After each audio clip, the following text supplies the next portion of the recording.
कानपुर की हृदय विदारक घटना पर लोक गायिका नेहा सिंह राठौर ने यूपी में काबा का पार्ट 2 गाया तो कानपुर पुलिस ने थमा दिया नोटिस। बाबा के दरबार बार ढहत घर बार बा माई बेटी के आग में झोंकत यूपी सरकार बा काबा यूपी में काबा गीत पर मुख्यमंत्री योगी आदित्यनाथ ने सदन में चुटकी लेते हुए कहा यूपी में बाबा हैं। कहते काबा उत्तर प्रदेश में, अरे बाबा बा ना उस नहीं तो हमको है। बाबा के डीएम तो बड़ी रंगबाज बा, बाबा के डीएम तो बड़ी रंगबाज बा, कानपुर देहात में ले आइल राम राज बा, बुलडोजर से रौंदत दीक्षित के घर आज बा, अरे यही बुलडोजरवा पे बाबा के नाच बा। काबा यूपी में काबा कलेक्टर ठुमके बाज बासठ कलो कर्मी जाज बा, अधिकारी भैले पे लगा मनमानी के रिवाज बा। काबा यूपी में काबा अरे गरीबन के मड़ई फुकवादा गुर्बत के इलाज बा, गरीबन के मड़ई फुकवादा गुर्बत के इलाज बा, लोकतंत्र के नाम पे भैया भैल कोढ़ में खाज बा। काबा यूपी में काबा अरे आग लगी तो हिंदू जरिहे मुसलमान बा, आग लगी तो हिंदू जरिहे मुसलमान बा, ए बाबा यह जाना खाली अब्दुल के मकान बा। काबा यूपी में काबा इतना परेशान करवा रहा है आप लोगों को। भाई ये तो आप परेशान कर रही हैं, हम क्यों परेशान कर रहे हैं? मैं करवा रही नहीं, मैं तो नहीं करवा रही हूँ। पिया नहीं है, पिया नहीं तो लीजिए मैडम, आप पढ़ लीजिए पहले। मैडम को पढ़ा दीजिए। आपको लग रहा था फोटो भी खींच लीजिए, नहीं फोटो नहीं देना है, एक नोटिस करना। अच्छा ये 19 तारीख है, आपका आ गया तो फोटो। ये कहाँ रिसीव करना है? नहीं मैडम को करना है रशीद। ये लो, ये पकड़िए। कहाँ पे सिग्नेचर करना है? सिग्नेचर में आप कर नहीं दीजिए, ये पकड़िए, शाम को हमारे रखिए, ध्यान कर दीजिए। एक प्रति प्राप्त किया लिखिए। एक मिनट। ये तो आपको एक कॉपी दे हाँ इसकी एक कॉपी मिली है। कहाँ पे लिखो। सिग्नेचर करूँ? ये लिखो एक प्रति प्राप्त की। ऐसा लिख दूँ? हाँ एक प्रति प्राप्त की।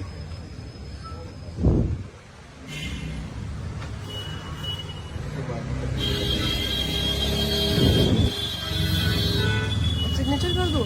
हाँ मोबाइल नंबर डाल दीजिए, आज की डेट डाल दीजिए। नोटिस मिलने के बाद नेहा सिंह राठौर ने अपने फेसबुक पेज पर लाइव आकर संविधान की दुहाई दी और कहा कि मेरा गाना संविधान से मिली आजादी के अनुसार पूर्ण रूप से संवैधानिक है। आप लोगों को पता ही है, मैंने यूपी में काबा सीजन 2 करके एक गीत रिलीज किया जो कानपुर में प्रकरण हुआ है। वो आप सबको पता है किस तरह से पुलिस प्रशासन की असंवेदनशीलता के चलते माँ बेटी जिंदा जो है जल करके मर गई और पुलिस जो है वो देखती रह गई तमाशा। तो उसके खिलाफ मैंने गीत लिखा यूपी में काबा सीजन 2। मेरा स्वास्थ्य थोड़ा सही नहीं है पर कोई बात नहीं।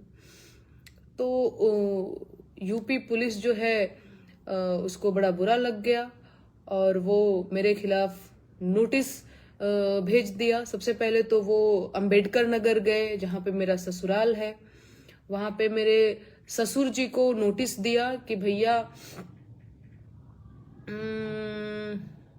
अच्छा कुछ लोग यहाँ भी ट्रोल कर रहे हैं, इट्स ओके कोई बात नहीं, मैं मेरी बात कंप्लीट करती हूँ, इसके बाद आप लोग ये सब भी तो जारी ही रहता है क्या। तो मैं क्या कह रही थी, हाँ तो पहले ये अंबेडकर नगर गए जहाँ पे मेरा ससुराल है और वहां मेरे ससुर जी को नोटिस दिया। वहां से बात नहीं बनी तो इतनी सक्रियता दिखाई, बड़े ही फुर्तीले ढंग से वहां से कानपुर से चल के सीधे आ गए ये दिल्ली। अब देखिए ये दिल्ली आए तो जैसे किसी क्रिमिनल को पकड़ने के लिए पुलिस जो जाल नहीं बिछाती है कि कहीं से भी आपको क्रॉस नहीं करने देंगे आपको यहाँ पे पकड़ ही लेंगे टाइप की चीजें, वो क्या काम करती हैं। एक महिला पुलिस कॉल करती हैं मेरे हस्बैंड को, उनका नाम हिमांशु है, उनको कॉल करके कहती हैं कि मैं यूपीएससी एस्पिरेंट बात कर रही हूँ और हिमांशु जी मुझे पता है कि आप जो है यूपीएससी की प्रिपरेशन करने वाले बच्चों को कोचिंग कराते हैं, तो मुझे आपसे कुछ गाइडेंस चाहिए, इस जगह पे आ जाइए, मुझे थोड़ा आप गाइड कर दीजिए। तो हिमांशु भी बड़ा कंफ्यूज हो गए कि ऐसे आपको किसने नंबर दिया, मेरा नंबर किसने दिया आपको। तो ये तो कुछ नहीं बताया उन्होंने बस ये कहा कि नहीं, मुझे बस नंबर मिल गया, आप यहाँ आ जाइए, थोड़ा मुझे गाइड कर दीजिए, इस तरह से बात किया। तो हिमांशु और हमने इग्नोर किया, कोई रिस्पॉन्ड नहीं किया कि क्या मतलब है, कोई भी होगा टाइप, ऐसे कोई मजाक कर रहा होगा। फिर आधे घंटे बाद कॉल आती है और ये कहा जाता है, वही महिला पुलिस कहती हैं कि कानपुर देहात से हम बात कर रहे हैं, हम पुलिस की टीम है और हमारे साथ दरोगा जी हैं, हमारी पूरी टीम आई हुई है, आपके खिलाफ जो है ये नोटिस है, आप इसको रिसीव कर लीजिए, इस पे सिग्नेचर कर दीजिए और बाकी सारी चीजें। तो मैं तो हिमांशु को बोल भी रही थी कि बिना वीडियो कॉल बात किए आप मत जाना, क्योंकि भैया कौन होगा वहां पे जो इस तरह से झूठ बोल सकता है, तो पता चले हम सामने गए मिलने, मुझे कोई और ही मिल जाए, है ना। तो इस तरह से हम लोग थोड़ा कम ही भरोसा करते हैं लोगों पर। और तो मैंने बोला हिमांशु को कि पहले कंफर्म हो जाओ ये पुलिस के लोग हैं या ये खुद ही चोर हैं, क्योंकि इस तरह से झूठ बोलना कौन करता है ना। मतलब मेरे साथ वैसे व्यवहार हो रहा है जैसे मैंने बहुत बड़ा क्राइम कर दिया है कि तुमको तो इस तरह से झूठ बोल के पकड़ लेना, जैसे पुलिस नहीं करती, जाल बिछाती है क्रिमिनल को पकड़ने के लिए, उस तरह से एक नोटिस देने के लिए इतना ताना बाना बुना, है ना। तो ये चीजें किया। उस नोटिस में ये लिखा हुआ है, मैं आप लोगों से चाहती हूँ कि आप लोग दोबारा से यूपी में काबा का सीजन 2 सुनिए और आप लोग मुझे बताइए कि क्या सचमुच उस गाने में ऐसा है जिससे समाज में वैमनस्यता फैल रही है, या फिर समाज में तनावपूर्ण माहौल क्रिएट करने की मैंने कोशिश करी है, या फिर सामाजिक सौहार्द बिगाड़ने की कोशिश करी है। तो आप लोग भी उस गाने को सुनिए, क्योंकि यूपी पुलिस के नजरिए से तो वो गाना जो है ऐसा है कि वो समाज में नफरत फैलाने का काम कर रहा है ना। तो आप लोग भी सुनिए और मेरे लिए मैटर आप ही लोगों का प्रतिक्रिया करता है कि आप लोगों को कैसा लगता है, आप लोगों को भी क्या सच में लगता है कि मैंने उस गीत के माध्यम से नफरत फैलाने का काम किया है। तो मुझे आप लोग भी बताइएगा। और उस नोटिस में ये भी लिखा है कि अगर 3 दिन के अंदर मैं उस नोटिस का जवाब नहीं देती हूं तो मेरे खिलाफ जो है उचित कार्रवाई करी जाएगी। इस तरह की चीजें करके मुझे कहीं ना कहीं डराने का काम किया जा रहा है। और ऑब्वियस सी बात है, मैं थोड़ा डरी भी। पहली बार जब ऐसी चीजें, पुलिस और ये सारी चीजें होंगी तो थोड़ा डर तो लगता ही, मैं तो घबरा गई थी। पर हिमांशु है वो काफी वो बड़े धैर्यवान टाइप के, उन्होंने बोला कोई बात नहीं, ये चीजें होती रहती है। मैं तो सच में घबरा गई थी, मैं तो कहती कि मिलने भी मत जाइए, कौन लोग हैं, और पुलिस के लोगों को झूठ बोलने की क्या जरूरत, इस तरह से कोई झूठ बोल रहा है, पता नहीं हम गए मिलने, कौन होगा, सारी चीजें। तो बाकी हाँ नहीं ठीक है, अभी मैं बहुत कॉन्फिडेंट भी हूँ, मेरे हस्बैंड मेरे साथ हैं तो मुझे बहुत वैसी कोई दिक्कत नहीं है।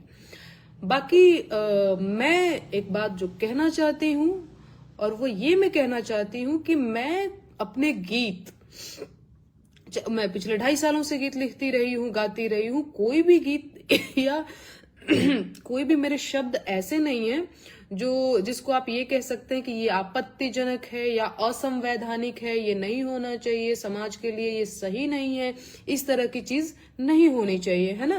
तो इस तरह का शब्द मैंने कभी प्रयोग नहीं किया। बाकी यहाँ पे आप देख रहे होंगे मैं भारत का संविधान लेकर के बैठी हुई हूँ और मैं बताना चाहती हूँ कि ये जो संविधान है मुझे अधिकार देता है बोलने की, पढ़ने की, रहने की, घूमने की, है ना।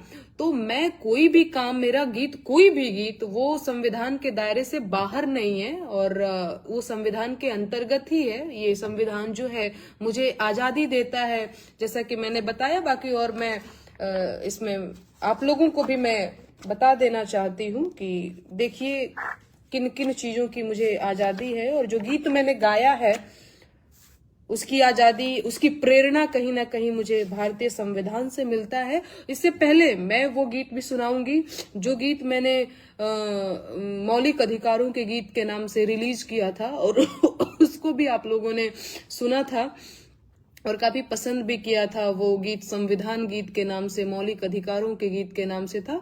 मैं चाहती हूँ कि वो गीत भी मैं अभी आप लोगों को सुनाऊंगी, लेकिन उससे पहले मैं एक चीज जो पढ़ करके सुनाती हूँ आप लोगों को, जो भारत के संविधान में लिखा गया है और जहां से मुझे प्रेरणा मिलती है गाने की, मैं आप लोगों को एक बार पढ़ करके सुना देना चाहती हूँ। ठीक है, संविधान किताब एक बार दिखा दो कि संविधान ही है ये देखिए, शायद आप लोग देख पा रहे हो, एक्चुअली ये बहुत बड़ा है, ये इतना बड़ा है, इतना भारी है। ये भारत का संविधान है। मेरे लिए जितना पूजनीय गीता है, रामायण है, रामचरितमानस है, उतना ही पूजनीय भारत का संविधान भी है। तो मैं सुनाती हूँ। यहाँ पे लिखा हुआ है स्वातंत्र्य अधिकार अनुच्छेद 19। इसमें लिखा हुआ है सब नागरिकों को वाक स्वातंत्र्य और अभिव्यक्ति स्वातंत्र्य का, शांतिपूर्वक और निरायुध सम्मेलन का, संस्था या संघ बनाने का, भारत राज्य क्षेत्र में सर्वत्र अबाध संचरण का, भारत राज्य क्षेत्र के किसी भाग में निवास करने और बस जाने का, संपत्ति के अर्जन, धारण और व्ययन का, तथा कोई वृत्ति, उपवाजिका, व्यापार या कारोबार करने का अधिकार होगा। है ना?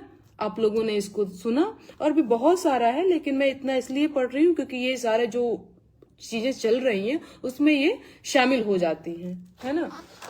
तो ये अधिकार जो है ये अधिकार जो है मुझे भारत के संविधान ने दे रखी है। तो मैं फर्जी में ऐसे ही बेतुके सवाल नहीं कर रही हूँ, बेतुके जो है गीत नहीं गा रही हूँ। कहीं ना कहीं इससे मुझे इंस्पिरेशन प्रशासन के द्वारा उन्हें डराने व चुप कराने की कोशिश की जा रही है। प्रशासन की इस कार्यवाही के बाद नेहा सिंह राठौर के स्वास्थ्य में गिरावट देखने को मिली। इलाज के लिए उन्हें हॉस्पिटल में भर्ती कराना पड़ा, जहां डॉक्टरों ने उन्हें तनाव से दूर रहने की हिदायत दी है। नेहा सिंह पर की गई कार्रवाई पर आपकी क्या प्रतिक्रिया है, कमेंट करके हमें जरूर बताएं।